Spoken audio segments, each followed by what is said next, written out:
Bonjour, nous sommes le jeudi 7 mai 2020. C'est aujourd'hui la pleine lune, la Wesak. Apparemment, c'est fort. En tout cas, moi, c'est ce que je ressens là depuis plusieurs jours. C'est compliqué, c'est difficile, ça bouscule, mais je reste confiante, positive, optimiste. Il y en a pas mal qui commencent à partager sur Facebook et autres réseaux sociaux comme moi le fait que se déconfiner le 11 mai, ça ne leur parle pas, donc je confirme, moi ça ne me parle toujours pas, donc je vais rester prudente et je vais me respecter ce ressenti, ces sensations à l'intérieur, ces émotions aussi. Et j'ai envie de vous dire, voilà, que je vous souhaite de vivre ce qui vous convient le mieux. Voilà. Je suis pas là pour vous donner des leçons, je suis pas là non plus pour vous dire quoi faire. Ressentez vraiment les choses à l'intérieur. Alors, on a 3 jeux de cartes à notre disposition ce matin. Ça bouge vraiment beaucoup. Il y a de grandes levées karmiques collectives. Donc voilà, on commence justement par le jeu qui s'appelle l'oracle des vies antérieures.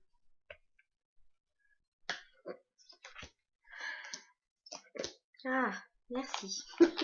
Je remercie déjà parce que je sais que j'ai encore un travail à faire là-dessus. C'est compliqué, ça prend beaucoup de temps. On a été nombreux et nombreuses à vivre des vies recluses pendant lesquelles on était moine ou nonne. Allez, je vais vous lire le livret. Et donc ça, faut nous libérer de ça parce que c'est insupportable. Enfin, on peut plus être là-dedans aujourd'hui. On a besoin d'être libre, quoi. Il faut que ce soit un vrai choix. Si vous avez tiré cette carte, c'est que vous avez été moine, nonne ou quelqu'un d'équivalent dans une vie antérieure. Cela signifie que vous avez connu une vie pleine d'isolement, de règles et de dévotion spirituelle. Dans votre vie actuelle, vous remarquez peut-être votre tendance à vous isoler des autres. Justement, je viens de le dire. À dire vrai, c'est probablement lorsque vous êtes seul avec vous-même que vous êtes le plus à l'aise. Certaines personnes parlent peut-être même de vous comme d'un moine ou d'une nonne. Si ce schéma interfère avec vos relations, vous devriez peut-être consulter un spécialiste de la thérapie en régression. De plus, vous avez peut-être prononcé des vœux, attendez-vous à la carte suivante, en tant que moine ou nonne, et il est possible que ces vœux interfèrent avec vos relations, votre carrière, etc. À moins que ces vœux ne soient rompus, ils sont reportés d'une vie à l'autre. Ainsi, si vous avez fait vœu de pauvreté, vous vous débattez peut-être aujourd'hui dans des difficultés financières. De la même manière, si vous avez fait vœu de chasteté, cela peut affecter votre vie amoureuse actuelle. Et si vous avez fait vœu d'abnégation, vous vous sentez toujours indigne ou dans la crainte de l'abondance. Souvent, il suffit simplement de faire consciemment remonter les souvenirs de ces vœux à la surface pour s'en libérer. Il s'agit ensuite simplement de les rompre net dans tous les sens du temps. Pour ce faire, on va faire la prière qu'on nous demande de faire, qu'on nous conseille de faire. Ça, c'est quelque chose, moi, j'ai fait déjà des fois et des fois. Donc, si je peux me permettre, comme on a tous beaucoup de vie derrière nous, on ne peut pas faire comme ça pour rompre des vœux de chasteté ou des vœux de pauvreté qu'on a prononcés des centaines de fois.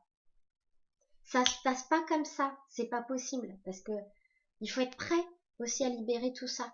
Et on peut pas le libérer tout d'un coup, c'est impossible. Alors, donc on va le faire ensemble, et vous allez voir que ça va faire du bien. Je romps, vous pouvez répéter après moi, hein. Je romps officiellement tous les vœux qui sont autodestructeurs et m'en dégage dans tous les sens du temps et pour toutes les personnes concernées.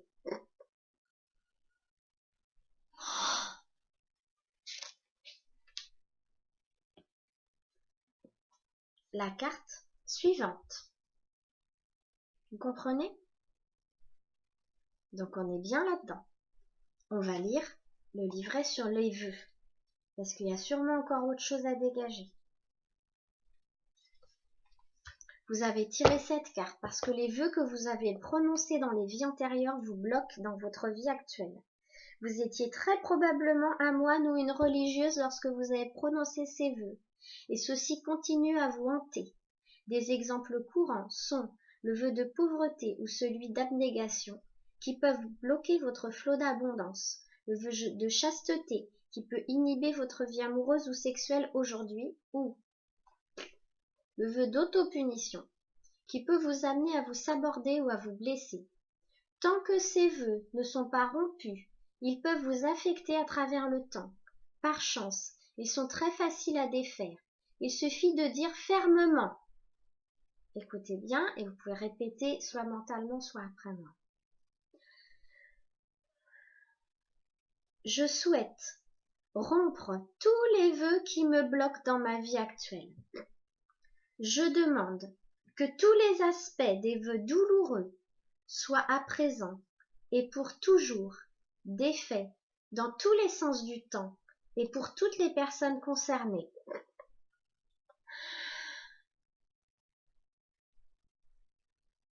En disant cela à voix haute ou tout bas, vous favorisez la guérison par rapport à l'asservissement du passé et vous vous ouvrez à la joie et à l'abondance sous toutes ses formes dans votre vie actuelle. Et regardez-moi cette dernière carte.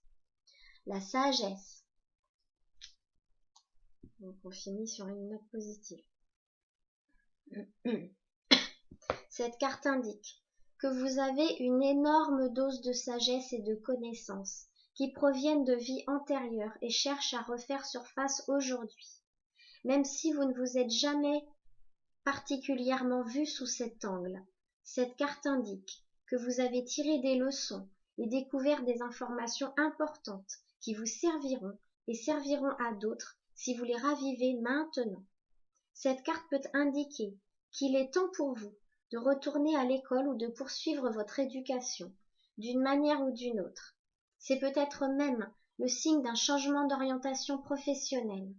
En refaisant surface, vos connaissances vous réorientent vers un travail qui a plus de sens. Cette carte vous demande de croire en vous-même et de savoir que vous avez ce qu'il faut pour embrasser une carrière liée à vos vrais centres d'intérêt et passion. Il y en a beaucoup qui se posent cette question-là en ce moment et c'est normal. Excusez-moi. Je vous invite vraiment à faire le bilan là. Il nous reste pas quelques jours en fait, il vous reste toute votre vie pour prendre la mesure de ce qui s'est passé là ces derniers mois et de faire le bilan, prendre conscience de ce qui a été impactant pour vous et de ce que vous ne voulez pas revivre et de ce que vous ne voulez plus vivre et de ce que vous voulez mettre en place pour demain. C'est maintenant. C'est maintenant que vous devez faire ce bilan-là.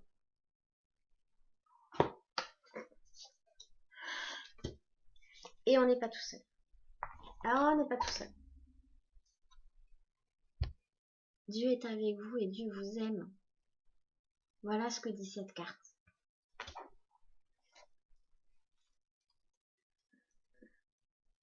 C'est les cartes divinatoires des saints et des anges.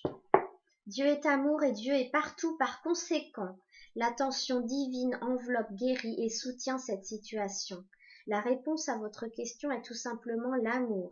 Et cela parce que l'amour est tout ce qui existe en définitive. En vous orientant vers Dieu et son attention, vous trouverez les réponses, les solutions et les résultats que vous cherchez. Il semble bien que vous vous démeniez pour tout faire par vous-même. Cette carte vous invite à faire appel à Dieu pour recevoir de l'aide dans tout. La sagesse infinie du ciel a pour vous des réponses et des solutions miraculeuses. Ne vous souciez pas de la façon dont votre prière sera exaucée. Ayez plutôt foi que la volonté de Dieu est que vous soyez en paix, vous et vos proches. Votre objectif de vie vous amène à être un modèle de l'amour divin. En pensant à Dieu, avant de faire quoi que ce soit, Vous devenez un reflet de sa lumière rayonnante, ce qui est le moyen idéal pour vous d'être un maître spirituel en faisant de votre vie un exemple à suivre. Percevez l'amour puissant de Dieu qui est dans votre cœur en ce moment et sachez que c'est la réponse que vous cherchez. On vous invite à affirmer votre vérité. C'est Bernadette qui vous dit ça. Ceci est un puissant message vous disant de parler franchement et de dire la vérité. Mais dites tout ce qui ne vous convient plus. Confiez à Dieu, à Bernadette et aux anges toute peur ou inquiétude quant aux possibles réactions venant des autres. Vous pouvez parler honnêtement et de façon aimante tout en conservant votre intégrité. Peu importe la façon dont les autres réagiront, vous devrez exprimer la vérité telle que vous la concevez. Le ciel vous protégera et guidera vos paroles tandis que vous les prononcez. Lorsque vous parlerez franchement, des gens vous épauleront de tout cœur, car ils n'attendaient que cela. Toutefois, d'autres pourraient ne pas être d'accord avec vous. Alors, persistez dans vos croyances, peu importe comment les autres réagissent. Vous êtes fait pour affirmer votre vérité. Tant que vous parlez avec amour et conviction, vous n'avez rien à craindre. Bernadette est un exemple à suivre, un merveilleux exemple, puisqu'elle a suivi ses instructions alors même qu'elle était menacée d'emprisonnement. D'accord ? Voilà. Bernadette, c'est celle qui a découvert la grotte de Lourdes. Voyage en toute sécurité. Excusez-moi, j'ai un petit chat dans la gorge. Voyage en toute sécurité, c'est Saint Christophe qui vous porte. Moi, ça fait des jours et des jours que je mets sa neuvaine. Il est vraiment là pour nous aider à voyager en sécurité, à traverser ces temps en sécurité. Cette carte annonce un voyage en toute sécurité et vous fait savoir que Saint Christophe est aux côtés de celui qui voyage. On parle aussi du voyage qu'on est en train de vivre spirituellement, la conscience, voilà, c'est pas que des déplacements physiques, hein, d'accord ? Cette expédition est bénie par les anges qui veilleront à ce que tous les détails soient pris en charge. Transport, bagages, repas, hébergement sont sous le contrôle du ciel. La voie est dégagée pour un voyage agréable. Ce message peut aussi vouloir dire qu'il est temps pour vous de partir en voyage. Rêvez-vous de vacances reposantes? Y a-t-il un endroit qui vous attire pour des projets? Y a-t-il un être cher que vous aimeriez visiter? Si tel est le cas, cette carte vient confirmer qu'il est temps de mettre ce plan en action. Voilà, et le dernier jeu qu'on a à notre disposition, ça fait déjà 13 minutes. C'est le jeu Amour et Lumière, le dernier que Dorine Virtue a sorti. Concentrez-vous sur vos bienfaits. Elle est belle cette carte. Ces cartes sont magnifiques. Ainsi vous serez enrichis à tout point de vue pour toutes sortes d'actes de générosité qui, par notre intermédiaire, feront monter des prières de reconnaissance vers Dieu. C'est dans 2 Corinthiens 9, verset 11. Concentrez-vous sur vos bienfaits. Dans la vie sur Terre, les choses ne vont pas toujours comme nous le souhaiterions, n'est-ce pas? Il ne s'agit pas de savoir si des problèmes peuvent survenir, c'est certain qu'il y en aura. Mais c'est la manière de les affronter qui compte. Nous pouvons nous lamenter et nous plaindre ou bien prier pour des solutions et agir comme Dieu nous le propose. Tenez un journal des différentes occasions où Dieu vous a béni en exaucant vos prières. Oh oui, ça peut être bien. Relisez-le pendant les périodes difficiles pour vous aider à garder la foi et savoir qu'il continuera de vous guider. Se concentrer sur les bienfaits garde le cœur joyeusement ouvert à la beauté de la vie. Cela vous rappelle combien vous devez être reconnaissant. Et cette gratitude vous remonte le moral. L'optimisme vous permet ensuite de remarquer et d'accepter de nouvelles opportunités. Nous ne sommes jamais seuls, même si nous le pensons parfois. Dieu est toujours à nos côtés. Et la prière est une ligne directe pour lui parler. Tous nos besoins, pas nécessairement nos volontés. Tous nos besoins, peuvent être comblés par la prière, qui nous permet de compter nos bienfaits et d'être reconnaissants. Et la dernière carte, elle est chouette, elle est chouette, elle est chouette. Jésus au centre. Coopération et partenariat offrent de belles récompenses. Il vaut mieux être deux que tout seul, parce qu'à deux, on retire un bon profit du travail. Dans Ecclésiaste, chapitre 4, verset 9. Alors, coopération et partenariat offrent de belles récompenses. Dieu nous offre à chacun des dons spirituels et des capacités uniques. Le partenariat permet d'associer ses dons et ses forces avec ceux des autres pour former une équipe collaborative aux talents complémentaires. Par exemple, une personne peut avoir le don de recevoir l'inspiration créatrice, quand une autre saura donner une forme tangible à ses idées. Dieu nous a créés différents pour une bonne raison.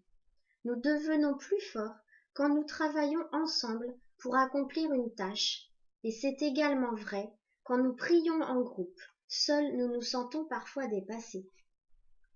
Avec un soutien mutuel, nous pouvons déplacer des montagnes. Si vous sentez que vous avez besoin de soutien, priez pour que les bonnes personnes entrent dans votre vie. Créez l'espace pour que cela puisse arriver.